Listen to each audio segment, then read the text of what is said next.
Komentar dari akun Google Architect di salah satu video di channel ini, penting untuk disimak. Oleh karena itu, admin merasa perlu untuk mengubahnya menjadi sebuah video, kemudian membagikan ke semua penonton channel ini. Seperti apa komentarnya? Mari kita simak bersama-sama. Sungkem dan salam hormat Gus. Mohon izin, saya lancang berkomentar. Kiai-kiai dan ustadz-ustadz Nahdien semuanya paham mana yang sesuai syara, mana yang tidak. Termasuklah Gus Fuad, tidak mungkin beliau menyelisihi guru-gurunya. Tiada mungkin Tuan Guru Syekh Kiai Haji Muhammad Zaini sekumpul menyelisihi kaidah-kaidah syar'i, dan ternyata memang betul Gus, landasan dan referensi ilmiahnya ternyata syahih dan syar'i. Saya kutipkan dari beberapa sumber. Diriwayatkan dari Ibnu Umar yang terekam dalam Musnad Ahmad, Sunan Abu Dawud dan beberapa kitab hadits yang lain menceritakan. كنا عند رسول الله صلى الله عليه وسلم قعودا فذكر الفتن فأكثر في ذكرها حتى ذكر فتنة الأحلاس فقال قائل يا رسول الله وما فتنة الأحلاس قال هي فتنة هرب وحرب ثم فتنة السراء دخلها أو دخنها من تحت قدمي رجل من أهل بيتي يزعم أنه مني وليس مني إنما وليي المتقون ثم يصطلح الناس على رجل كورك على ضلع ثم فتنة الدهيماء لا تدع أحدا من هذه الأمة إلا لطمته لطمة فإذا قيل انقطعت تمادت يصبح الرجل فيها مؤمنا ويمسي كافرا حتى يصير الناس إلى فسطاطين فسطاط إيمان لا نفاق فيه وفسطاط نفاق لا إيمان فيه إذا كان ذاكم فانتظروا الدجال من اليوم أو غد. Artinya, kita pernah duduk bersama Rasulullah Shallallahu Alaihi Wasallam. Beliau mengupas tentang aneka macam fitnah, ujian besar di akhir zaman. Beliau menjelaskan panjang lebar tentang fitnah-fitnah itu, hingga beliau menyinggung tentang fitnah akhlas. Ada seseorang yang bertanya, "Ya Rasulullah, apa yang dimaksud fitnah akhlas?" Rasul menjawab, yaitu, fitnah pelarian dan peperangan.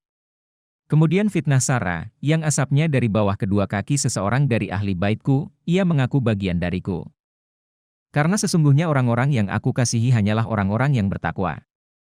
Kemudian manusia bersepakat pada seseorang seperti bertemunya pinggul di tulang rusuk. Setelah itu, fitnah duhaima, yang tidak membiarkan ada seseorang dari umat ini kecuali dihantamnya. Jika dikatakan, ia telah selesai, maka ia justru berlanjut. Di dalamnya ada seorang pria yang pada pagi harinya beriman, tetapi pada sore harinya menjadi kafir, sehingga manusia terbagi menjadi dua kemah. Kemah keimanan yang tidak mengandung kemunafikan dan kemah kemunafikan yang tidak mengandung keimanan. Jika itu sudah terjadi, maka tunggulah kedatangan Dajjal pada hari itu atau besoknya. Musnad Ahmad, 6168. Menafsiri hadis di atas, Syekh Ali bin Muhammad Al-Qori, dalam karyanya Mirkatul Mafatih Syarah Mishkatul Masyabih menjelaskan. يزعم أنه مني أي في الفعل وإن كان مني في النسب والحاصل أن تلك الفتنة بسببه وأنه باعث على إقامتها وليس مني أي من أخلائي أو من أهلي في الفعل لأن لو كان من أهلي لم يهيج الفتنة ونظيره قوله تعالى إنه ليس من أهلك إنه عمل غير صالح. Artinya, yang dimaksud, ia mengaku bagian dariku, adalah karena secara lahir, kenyataannya memang ia bagian dariku, Nabi Muhammad, dalam sisi nasab. Adapun hasil nyatanya, fitnah tersebut ada karena disebabkan olehnya, dan justru ia malah menjadi pembangkit fitnah tersebut. Maka, Rasulullah bersabda, laisa minni, maksudnya adalah hakikatnya orang tersebut bukanlah ahli baitku atau keluargaku. Sebab, apabila ia benar-benar ahli baitku, tentu ia tidak berkontribusi pada fitnah tersebut. Hal itu mirip dengan firman Allah Subhanahu wa Ta'ala, sesungguhnya dia bukanlah termasuk keluargamu, karena perbuatannya sungguh tidak baik. Syekh Ali bin Muhammad Al-Qari, Mirkatul Mafatih Syarah Mishkatul Masyabih, Darul Fikr, Beirut, 2002, Juz 8, halaman 3399. Jadi buat orang-orang yang sotoy dan mencela Gus Fuad apalagi mengaitkan nama guru-guru beliau, tobatlah kalian dari sifat sok tahu. Beliau itu jujur dan amanah dalam menerangkan kebenaran, kalian malah ingkar, maka kalianlah yang akan rugi. Silahkan cek juga sumbernya yang sudah admin cantumkan di deskripsi video ini.